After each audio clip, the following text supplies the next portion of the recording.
Okay, so the M10 Monochrom, my most recent purchase. I got a pretty good deal on this camera on the second-hand market. It has been a camera that has intrigued me for quite some time. So when the opportunity arose, I thought it was the perfect moment to jump on it and see what all the excitement is about. I plan to hold on to this camera for quite some time, doing a long-term review on it in the future as well. And my current thinking is to pair this digital monochrome camera with a color film camera and see if that ticks all the boxes of what I want to do with my photography, basically. Okay, so now let's look a bit at the body design of the Leica M10 Monochrome. Some things that you notice right away is there is no red markings on the camera whatsoever.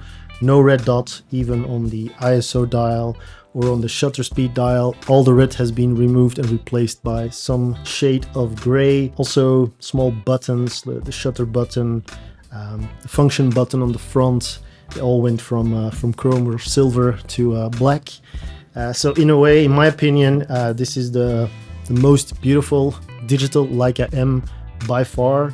I'm a very big fan of the minimalist approach and the minimalist aesthetic of this camera. And I even think it looks better than the M10P version that I have and that I thought for the longest time was the most beautiful. But now that crown goes to the Leica Monochrome, no doubt. I think in a way this camera embodies the Leica brand values the most. If you look at Das Wesentliche or the essentials, it doesn't get more essential than this. A rangefinder, manual focus, only shoots black and white. They really stripped it down to the absolute bare essentials. And for that, I really like that camera as well. So now let's look at image quality and some more sample pictures that I was able to take with this camera so far. The sensor is a 40 megapixel sensor monochrome, so no Bayer color filter. I've been testing out the camera so far with my 35mm Summicron Type 4, a 50mm Summilux, and briefly 28mm Summilux as well. So without further ado, let's look at those pictures and see what type of rendering the different lenses give on this camera body.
So far, I've been enjoying this camera quite a lot, and I'm looking forward to using it more and more. Like mentioned before, in combination with a film camera for color photography. I've also fallen a bit in the monochrome rabbit hole.